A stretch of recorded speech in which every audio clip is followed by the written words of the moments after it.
खंडगिरी यात्रा न सरणु नांडू बाबू को नहीं पुणी विवाद घनई। एथर नायिका नुहति बरं निज पार्टीर जड़े खलनायक विभिन्न प्रकार धमक चमक देउथिबा अभियोग आसी। खलनायक साई को मानसिक भाव निर्यातना देउथिबा साई मां बालीपाटना थाना लिखित अभियोग करिसेंती। गतकाली रातिरे साई ग्रीन रूम रे हठात चेताशून्य हो पड़ते। तांकु साथी कलाकार एवं कमिटी मेंबर माने हॉस्पिटलाइज करथिले। 4 ରୁ 5 दिन हेबो नांडू बाबू गुंडा लगाई तांकु धमकाउछंती। मंच चढ़ाई देबुनी, उठाई नेबु, जीवन रो मारिदेबु, एपरी अनेक धमक चमक देउछंती बोली साईक मां थाना रे लिखित अभियोग रे जणाइछंती। किछि दिन धरी मोर पुओ साई मेंटली डिप्रेशन रे रहुथिला।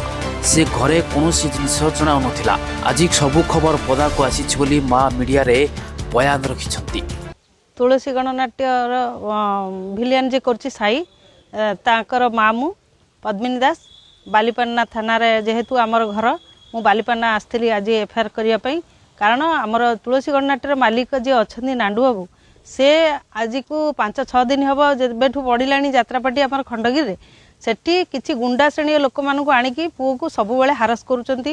मेंटली पूरा एमिति भाबरे कथावार्ता करिकी ताकू धमकाउचन जे से मेंटली हारास होउची सब बेले।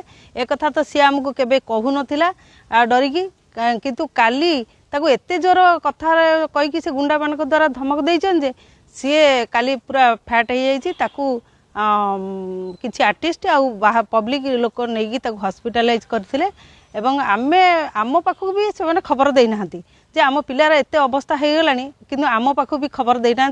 एठी आम घर पाखरे भी आमे भी जाई परिथांतु रात्रि, किंतु से माने आम पाखु किछि खबर देई नथिले।